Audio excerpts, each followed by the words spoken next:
My utmost for his highest. Oswald Chambers. Classic Daily Devotional.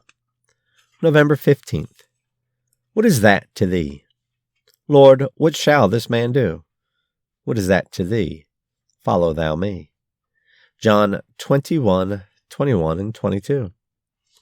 One of our severest lessons comes from the stubborn refusal to see that we must not interfere in other people's lives.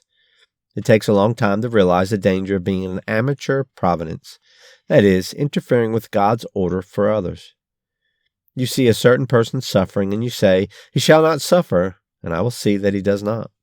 You put your hand straight in front of God's permissive will to prevent it, and God says, "What is that to thee?"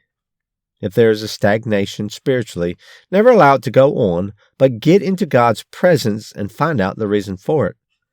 Possibly you will find it is because you have been interfering in the life of another, proposing things you had no right to propose, advising when you had no right to advise. When you do have to give advice to another, God will advise through you with the direct understanding of His Spirit.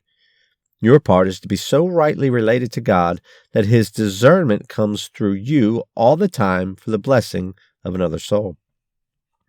Most of us live on the borders of consciousness, consciously serving, consciously devoted to God. All this is immature. It is not the real life yet.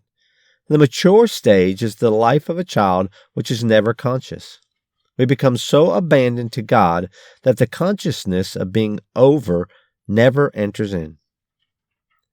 When we are consciously being used as broken bread and poured out wine, there is another stage to be reached, where all consciousness of ourselves and what God is doing through us is eliminated. A saint is never consciously a saint. A saint is consciously dependent on God.